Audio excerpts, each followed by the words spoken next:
Chapter 2, The Fight at Caer Mahlod. Oh, there are many.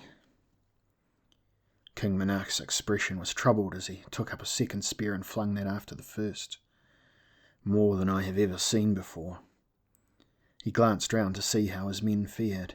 Now all were active against the hounds.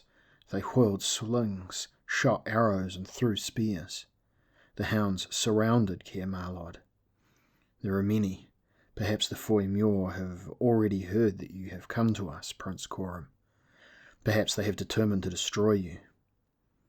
Coram made no reply, for he had seen a huge white hound slinking at the very foot of the wall, sniffing the entranceway which had been blocked with a large boulder. Leaning out over the battlements, Coram let fly with one of his last arrows, striking the beast in the back of its skull. It moaned and ran off into the mist. Coram could not see if he had killed it. They were hard to kill, these hounds. Hard to see in the mist and the frost, save for their blood-red ears and their yellow eyes. Even had they been darker, it would have been difficult to fight them.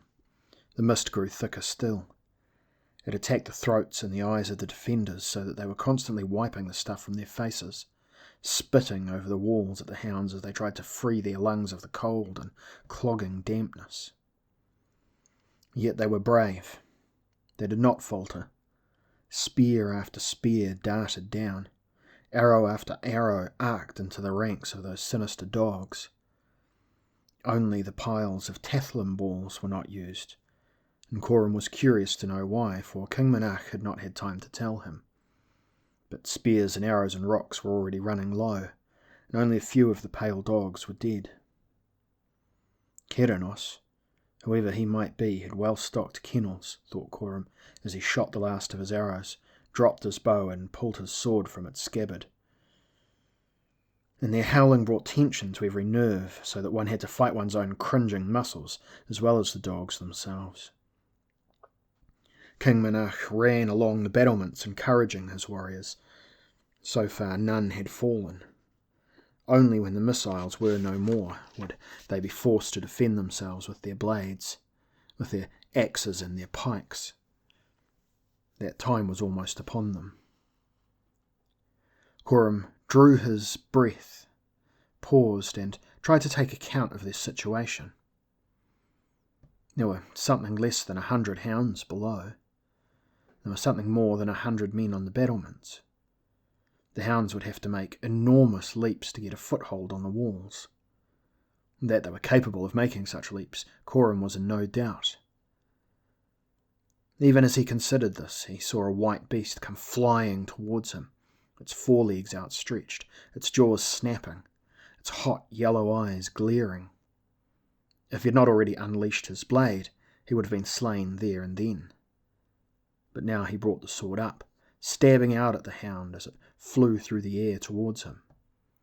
He caught it in the belly, and he nearly lost his footing as the thing impaled itself upon the point of his sword, grunted as if in mild surprise, growled as it understood its fate, and made one feeble, futile snap at him before it went tumbling backwards to fall directly upon the spine of one of its fellows. For a little while Coram thought that the hounds of Caer had had enough of battle for that day, for they seemed to retreat. But their growlings, their mutterings, their occasional howlings made it plain that they were simply resting, biding their time, preparing for the next attack. Perhaps they were taking instructions from an unseen master. Perhaps Caer himself. Coram would have given much for a glimpse of the Foy Muir. He wanted to see at least one, if only to form his own opinion of what they were, and from where they derived their powers. A little earlier he had seen a darker shape in the mist, a shape which was taller than the hounds, and it seemed to walk on 2 legs. But the mist was shifting so rapidly all the time, though never dispersing, that he might have been deceived. If he had actually seen the outline of a Foy Muir, then there was no doubt that they were considerably taller than men, and probably not of the same race at all. Yet where could others, not Vadhag, not Nadrag, nor Mabden have come from. This had puzzled Coram ever since his first conversation with King Monarch. "The hounds! Where the hounds?" a warrior shouted as he was borne backward by a gleaming white shape which had flown silently at him from out of the mist. Hound and man went together off the walls and fell with a terrific crack into the street below. Only the hound got up, its jaws full of the warrior's flesh. It grinned, turned, and loped into the street. Barely thinking, Coram flung his sword at it and struck it in the side. It shrieked and tried to snap at the sword protruding from its ribs, just as a puppy might chase its own tail. 4 or 5 rotations the great hound made before it understood that it was dead. Coram bounded down the steps to the street to retrieve his sword. He had never seen such monstrous dogs before. Neither could he understand their strange colouring, which was like nothing else in nature he had ever seen. With distaste he tugged his blade free from the massive carcass, wiping the blood on the pale, coarse fur. Then he ran back up the steps to take the place on the wall. For the first time he noticed the stink. It was definitely a canine stink, like the smell of wet, dirty hair, but for a few seconds at a time could almost be overpowering. With the mist attacking their eyes and mouths and the stink of the hounds attacking their nostrils, the defenders were being hard pressed to accomplish their work. Dogs were on the walls now in several places, and 4 warriors lay with their throats torn out, while 2 of the hounds of Caer were also dead, one with its head hacked clean off. Coram was beginning to tire, and judged that the others must also be wearying. In an ordinary battle, they would have had every right to be exhausted by now. But here they did not fight men, but beasts, and the allies of the beasts were the elements themselves. Coram leapt to one side as a hound, one of the largest he had so far seen, cleared the battlements behind him and landed on the platform beyond, hissing and panting, its eyes rolling, its tongue lolling, its fangs dripping. The smell choked Coram. It issued from the mouth of the beast, a fetid, unhealthy smell. Growling softly, the hound gathered itself to attack Coram, the strange red ears lying flat against the tapering skull. Coram shouted something, grabbed up his own long-hafted war-axe from where he had kept it by the wall, and whirling this weapon ran at the hound. The hound cringed perceptibly as the blade flashed over its white head. Its tail began to sink between its legs before it realised that it was considerably heavier and stronger than Coram, and drew back its lips in a snarl, exposing teeth some 12 inches long. Bringing the war-axe round for a second swing, Coram was caught off balance, and the hound charged before the axe could come back. Coram had to take 3 rapid paces away from the beast as it flung itself at him to allow the axe to continue its swing, and thud into the hound's hind leg, crippling it, but not stopping it. Coram was close to the edge and knew that a leap might break his legs at the very least. One more step backwards would be enough to send him falling into the street. There was only one thing he could do. As the hound charged at him, he sidestepped and ducked, and the dog went sailing past him, smashed head first onto the cobbles, breaking its neck. And now the noise of battle came from every part of the fortress, for several hounds of Caer had gained access to the streets and were roaming those, sniffing for the old women and children who huddled behind the barricaded doors. Maeve, King Monarch's daughter, had been in charge of the streets, and Coram glimpsed her running at the head of a handful of warriors, charging upon 2 of the hounds who had found themselves trapped in a street with no exit. Some of her red hair had come loose from her helmet, and it flew as she ran. Her lithe figure, the speed and control of her movements, her evident courage astonished Coram.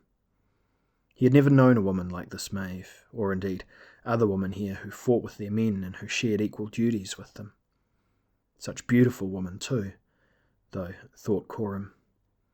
And then he cursed himself for his lack of attention, for another beast came leaping and snapping and howling at him, and he whirled his war axe, and he shouted his Vadhag war cry, and he smashed the blade deep into the hound's skull between its red, tufted ears, and he wished that the fight would end, for he was so weary that he could not believe he could slay another of the dogs.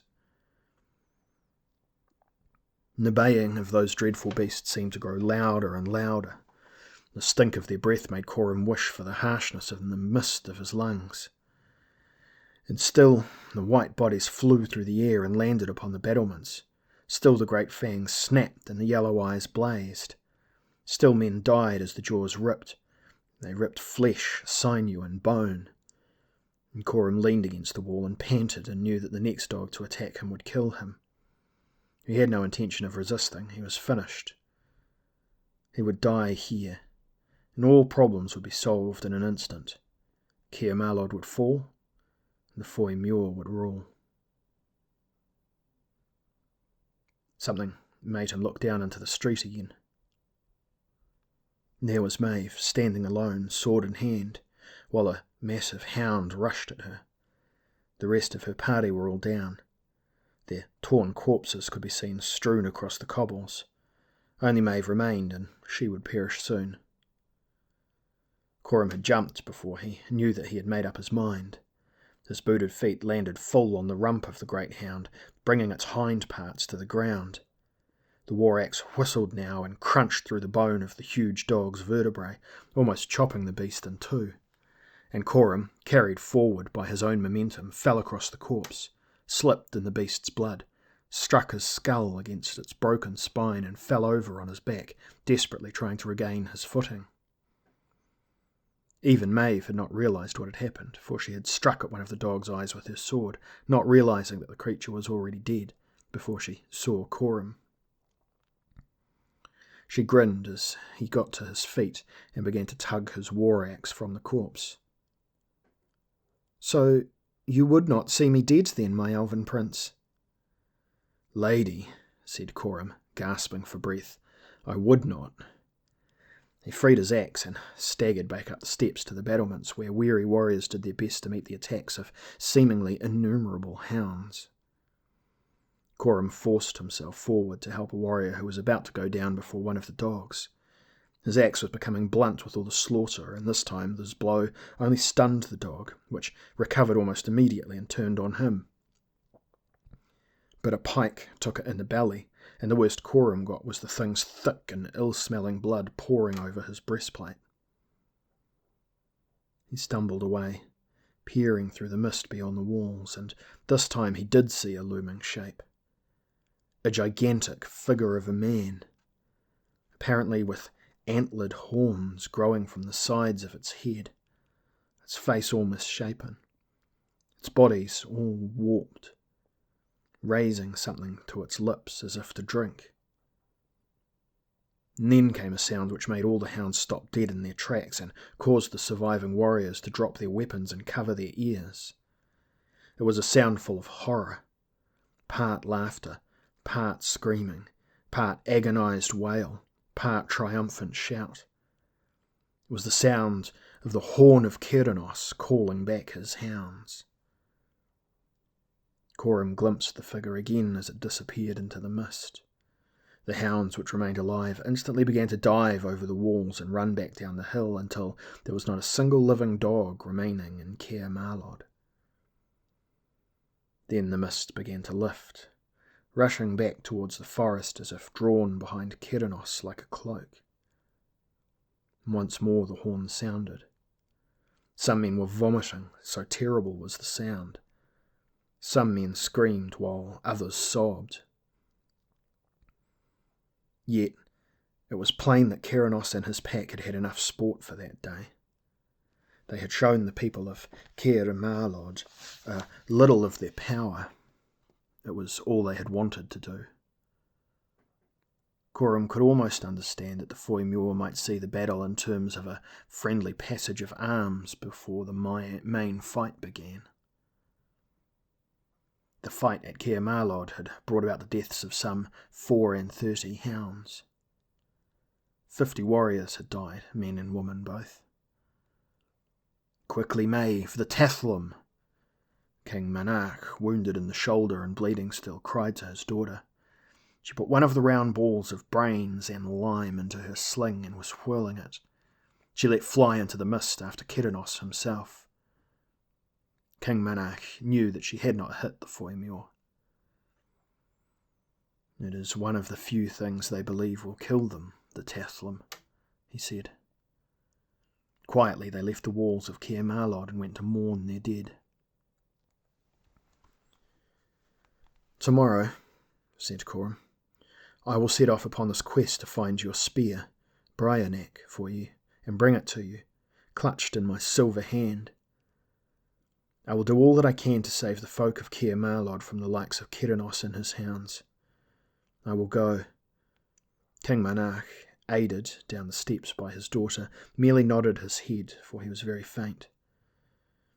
But I must go to this place you call Castle Owen, said Coram.